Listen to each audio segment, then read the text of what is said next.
Hello friend, welcome back to my channel.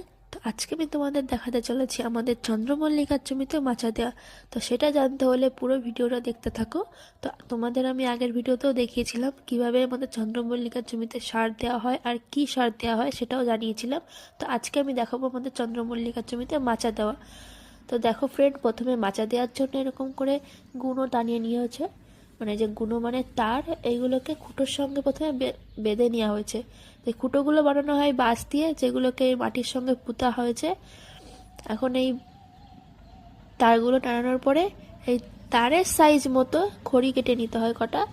এরকম খড়ি কেটে এরকম প্রথমে তারের উপরে সাজাতে হয়। তো এরকম করে সাজানো হয়েছে, এই যে সাজানোর পরে খড়িগুলোকে আবার সুতো দিয়ে বাঁধতে হয়। তারপরে বুননো হবে। বুননোটা এই কারণ কারণ হচ্ছে গাছটা যাতে হেলে দুলে না পড়ে যায়, ফুলটা এবং ডান্টিটা সোজা থাকে, তার কারণেই এই মাচাটা দেওয়া। তা ফ্রেন্ড, তোমরা তাহলে জানতেই পারলে আমাদের চন্দ্রমল্লিকার জমিতে কী কারণে মাচা দেওয়া হচ্ছে। তো যারা যারা বাড়িতে টবে লাগিয়েছো চন্দ্রমল্লিকা গাছ, তারা অবশ্যই টবের মধ্যে মাটিতে এরকম একটা খুঁটো পুঁতে দেবেন, তাহলে গাছটা অনেক সোজাও দাঁড়িয়ে থাকতে ভালো পারবে। তো আজকে এই পর্যন্তই। তোমরা যদি আরও এরকম ভিডিও দেখতে চাও বা জানতে চাও, তাহলে অবশ্যই কমেন্ট করে জানিও আমাকে।